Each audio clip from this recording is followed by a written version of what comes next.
Hello dears, welcome back to another session of our zoology class. So in the last class we discussed various contraceptive methods. I hope it's clear to you and everything we had discussed about that. Right. So today we are going to the next session, that is medical termination of pregnancy or MTP or MTP. So from the name itself, this is an abbreviated form of medical termination of pregnancy. So how we can define this? So it is a voluntary termination of pregnancy. Okay, or the deliberate termination of pregnancy, or else we can say induced abortion. All these point to the same MTP.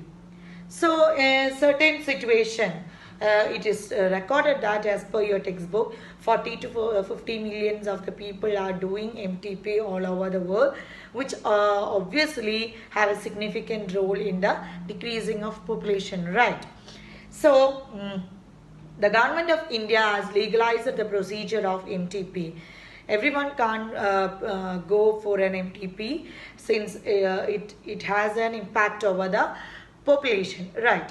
So certain conditions are put forward by the government of India to avoid its misuse. Okay, but certain conditions demand the MTP when the pregnancy is an unwanted case, when unwanted pregnancy happens due to the failure of the contraceptive methods or due to the unprotected manner of intercourse, all that demands this MTP.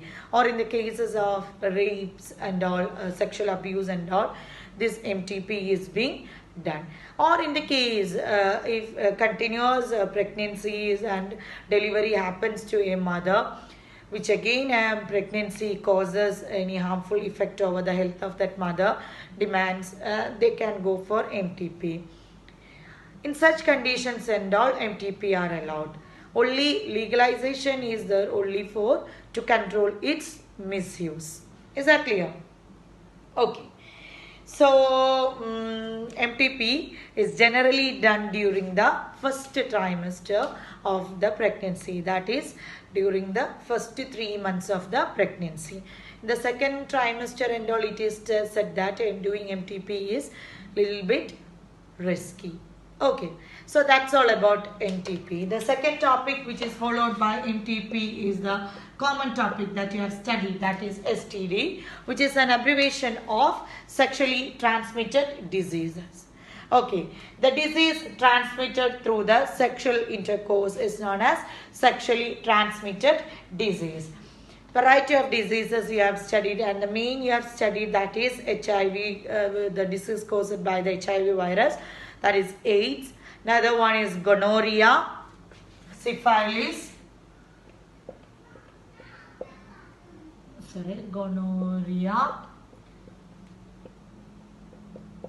syphilis, then genital herpes, genital warts. Many more are there in your textbook. You can go through that. These are the hepatitis B, are the general STDs. Okay. And when we go to that, this hepatitis B and AIDS can be transmitted to a healthy person other than that of a sexual intercourse through the sharing of the injected needles, or through the surgical instruments, or through the blood transfusion, or from an infected mother to the fetus. All that things you have studied from the lower session itself, from the 8th standard you have studied that. So I am not going into the detailed version of that. These and all are general things you can write. Okay. So apart from this, except the genital herpes and the hepatitis B and HIV, all others are curable. But when these genital herpes, hepatitis B and AIDS, they are incurable. Okay, they start, many symptoms are observed in the infected persons, which includes, at first they will be mild and minor symptoms will be shown. Apart from these symptoms, some of them remain asymptomatic for a long time. and the symptoms includes minor itchings, slight pain, swelling, then some sort of irritation in the genital area and all. They are the minor and the acute form of symptoms, and they may remain asymptomatic for a long time, which may cause us complication in the later session. That causes the incurability, chances of incurability in the later session, since they do not show any symptoms. Okay. So all the symptoms you have to check that causes fluid discharge, minor itching, slight pain, swellings, then there may be sometimes fever and all, that you have to study. Okay. And STDs, you know that STDs are a major threat for a healthy society, isn't it? So in order to stop this STDs, one could be free of this infection by following the simple principles given below, that is in your textbook. 3 principles are being given. Avoid sex with unknown or multiple partners, that is one thing. Always use condom using a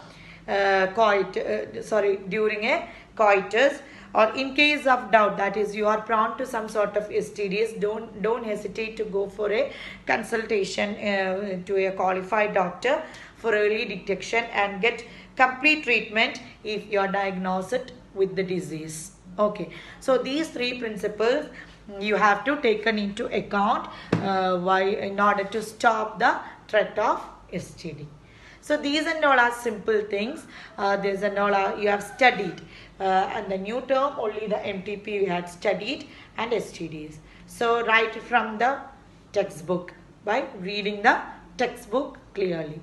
So I am moving to the next topic. That is the last topic of this chapter. That is infertility. What's our chapter about? Our chapter is about reproductive health. So far we have discussing the reproductive health issues, use of various contraceptives, various programs laid down by our government, and this MTPs, STDs, what all indications we have to follow in order to stop the threat. Again, all these things we had discussed, and we had approached to our last topic, that is infertility.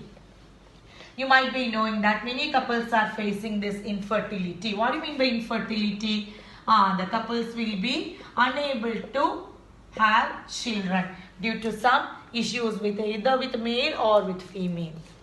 Only females are not responsible for this infertility. Okay, it's a myth which is being that is being obviously seen in our country, India itself. It is only because of this illiteracy. It's not only because of only the female is not meant for this infertility. Both male and female have the equal chances of having this infertile condition. So various techniques are put forward in order to eradicate this infertility, various treatments. Okay, so this infertility may be due to the physical or the congenital diseases, or various conditions are there due to the drugs they are taking. Smoking can be a problem which causes the infertility, alcohol addiction.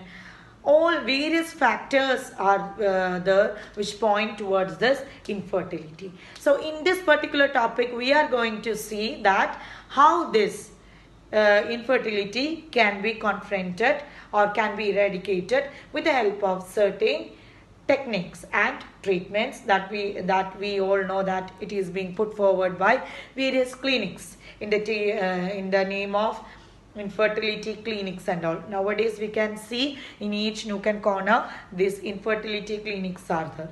So they are putting forward various treatment techniques in order to avoid this infertility. So altogether we can see that. So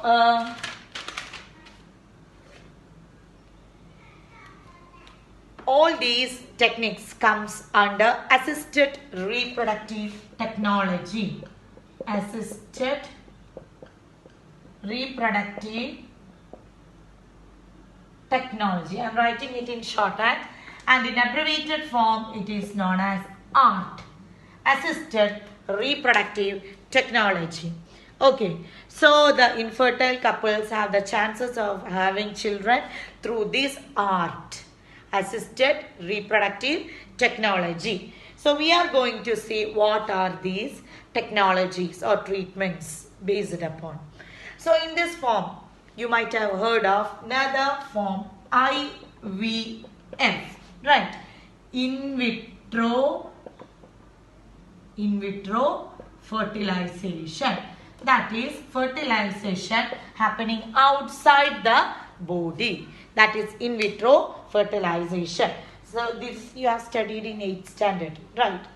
IVF, in vitro fertilization. So fertilization will be conducted outside the body of the female and the male. Fertilization will be enhanced with the help of certain laboratory condition, and an embryo will be formed. That is, after the fusion, zygote will be formed, and that embryo will be formed, and that embryo will be transferred. That is ET, embryo transfer. Clear? So that will be transferred into the body of the female for the further development. So altogether, this program we can say under the heading of Test Tube Baby program. Have you heard of that?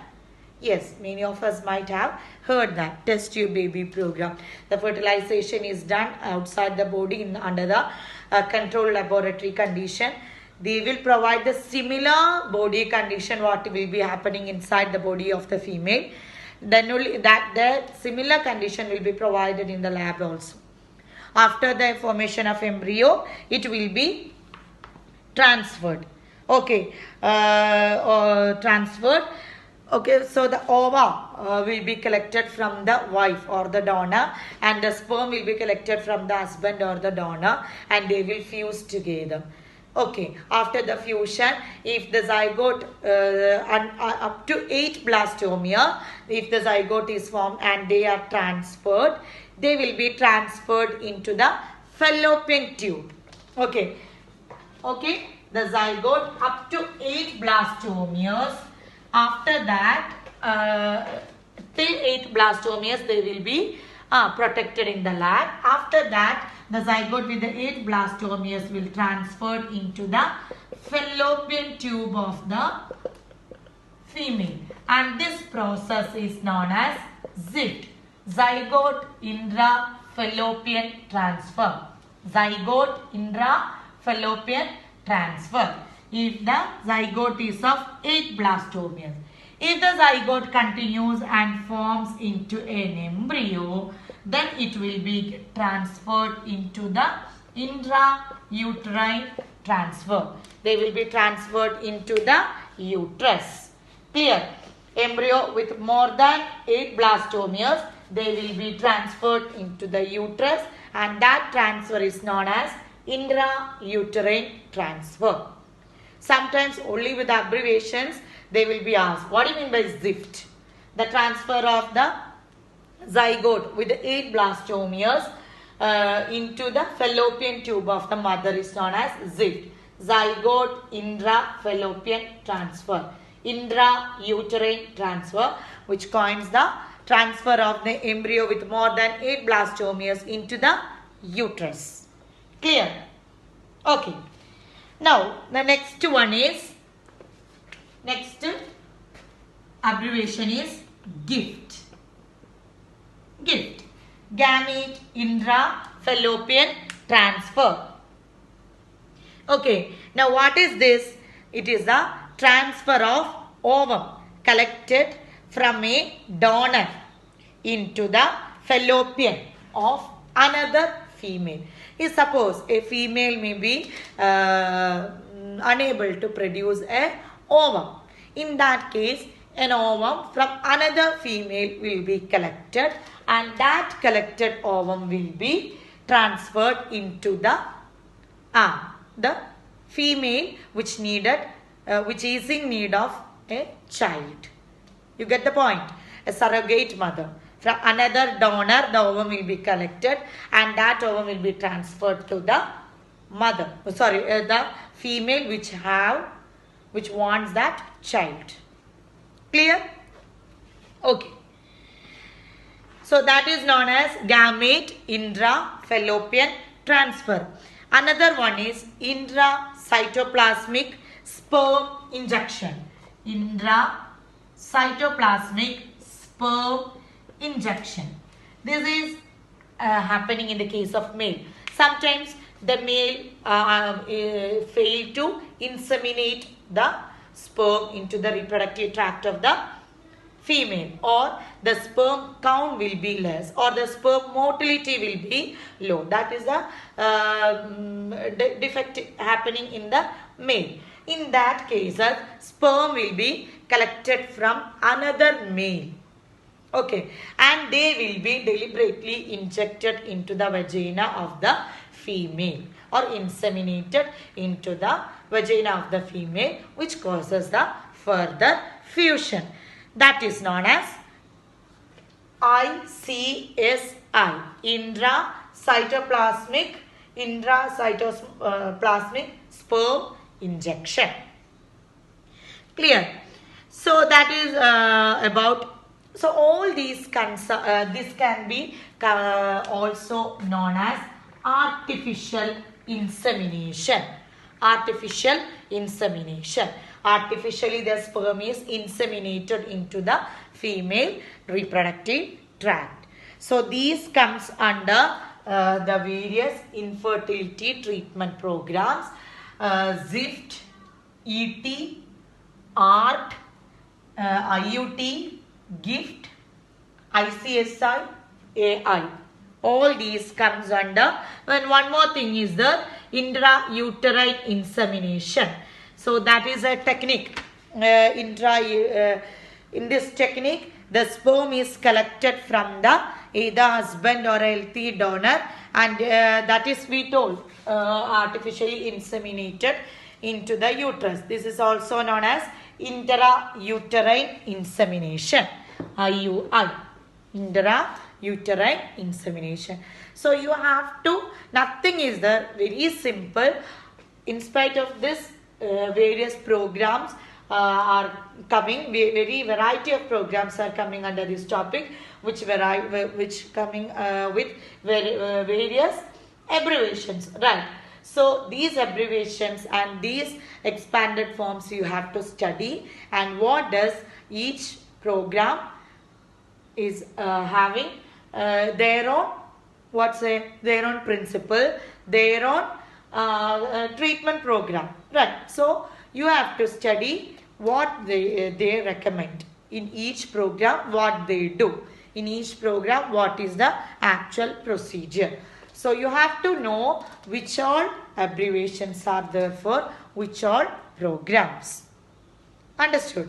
So only that thing, it's very simple. Read and see the topic. So all these programs and all are wholeheartedly entertained by our government of India, because it is only to have the children. So then only the population stability will maintained, right? So this is wholeheartedly welcomed by our government of India. So don't forget to study the abbreviated form and expanded form, and also the technique what is being underlaid in each programs. So with this we had completed this chapter. In the coming videos we will be starting with the next chapter. Okay, read and see. So for the time being I am bidding goodbye. So take care, be happy. Bye.